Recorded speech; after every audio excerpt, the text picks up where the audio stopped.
This is what I've got for you, Andrew.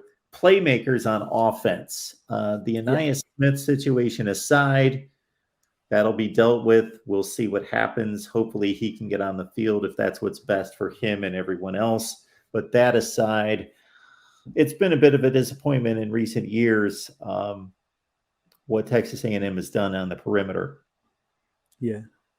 I think the one guy that has really created a lot of excitement around the A&M program is Evan Stewart.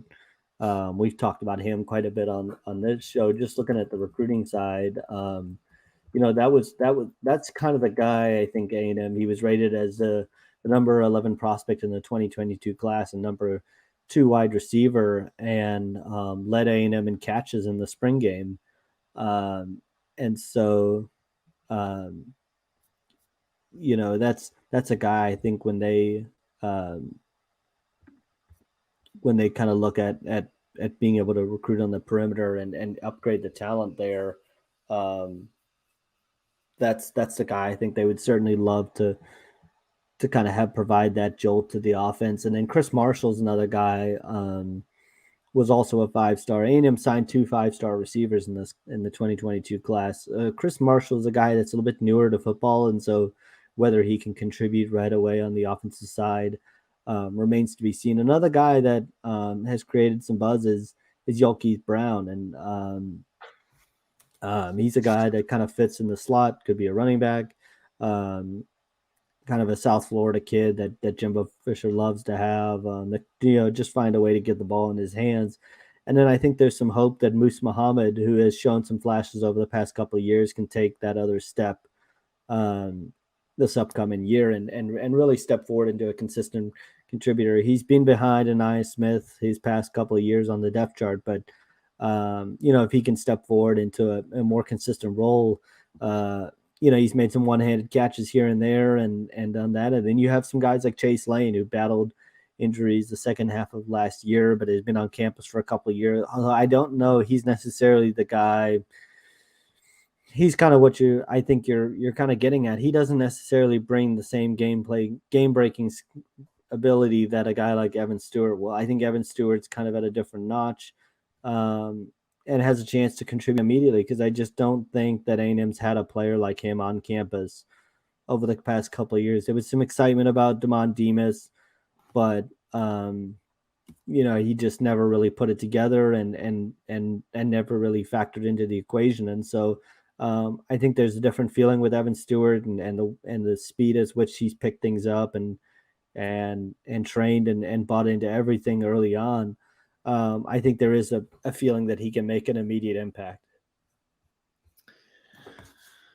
Andrew, when you went through the recruiting, which currently, again, 6 hard commits, 58th in the country, but the average player rank, you alluded to this, is a little bit over 90. Compare that to Tennessee. Tennessee's at 90 in that range, and they've got the 7th ranked class in the country right now with 19 commits. So again, I think the only maybe concern about the 6 hard commits is there's certain guys that are off the board. Unless they flip, they're off the board.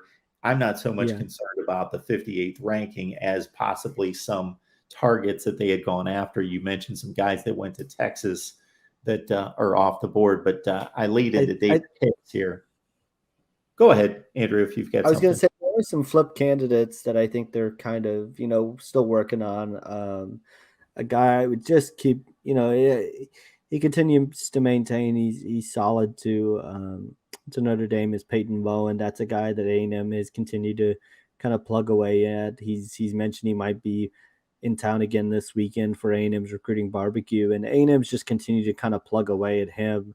And so, that's a kind of a flip guy that when you look at who they might be able to go after. Jalen Preston, good point. Jalen Preston's another guy that, looking at the receiver position, I think flashed quite a bit during last season. Good point there. I think they'd love to see him become more consistent. I think that's a big thing there. But certainly a guy that's been on campus now for a couple of years, and they would love to see step in as a consistent guy. But on flips, I think Peyton Bowen certainly one that they would look at. They're going to continue to go after a lot of those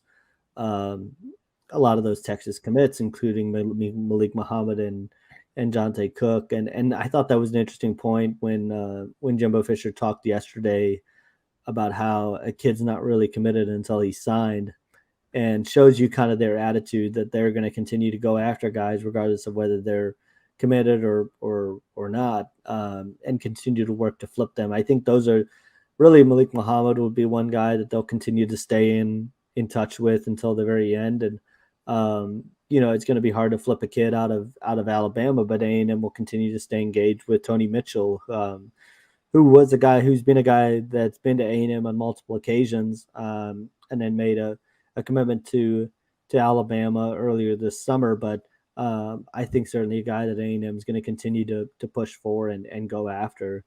So those are two potential flip candidates right now. They've had Zachariah Branch on campus from USC a couple times, but I think that's probably one I would call a little bit of a longer shot. His brother is obviously at USC right now, Zion Branch. He's from Nevada, probably closer to home to play at USC and play for Lincoln Riley. And so that's one I would say is a bit of longer odds, but A&M's shown they can get guys on campus and try to flip them. And so, it's going to be interesting to kind of watch. And Dalton Brooks is another target I didn't mention before, but he's a guy that is very high on A&M and has been viewed as kind of an A&M lean for a while, and would be another top 100 player to the class, and A&M will look to close him out as well.